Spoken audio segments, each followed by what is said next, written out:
About 37 million people around the world are currently living with AIDS, making the disease one of the worst pandemics in modern history.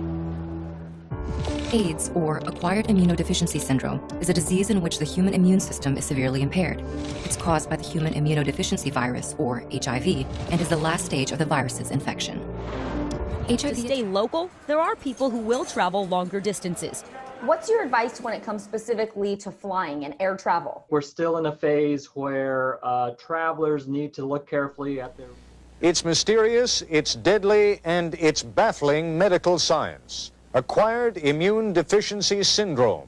Once thought to affect only promiscuous homosexual males, AIDS is now spreading in epidemic proportions to other segments of the population. If the trends continue as they are, I think we can predict that the acquired immune deficiency syndrome is a highly fatal illness likely to remain with us for the next decade. Tonight, we'll focus on this new disease and we'll talk live with 3 scientists involved in the search for its cause and its cure. You can still catch the plague.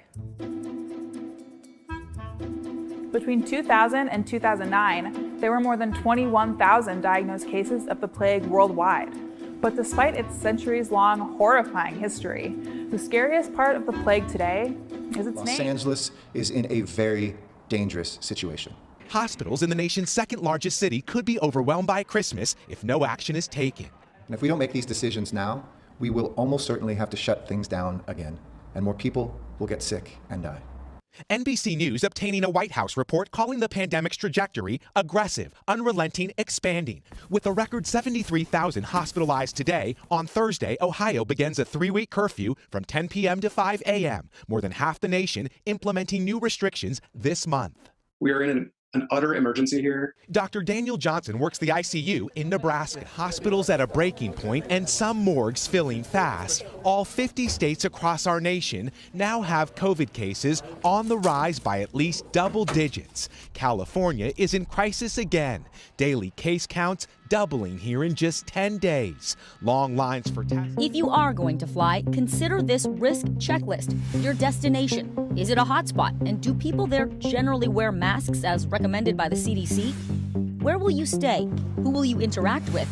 And what is your plan if you or someone in your group contracts coronavirus? Will you be required to quarantine at your destination or when you come home? Disease that still kills thousands. Is there anything we can do? Stay tuned for Health Politics. When considering this third point, the breakdown of water and sanitation infrastructure, one disease has consistently been first on the lips of health leaders over the past century, even though it isn't usually first on the lips of the average American.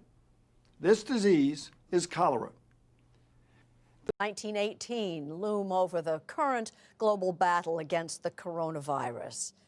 And though it's too soon to say how comparable the current outbreak will be, there are lessons to be learned from that earlier time, as we hear from Martha Teichner. The outbreak is growing. More deaths, more cases as thousands of Americans begin to self-quarantine.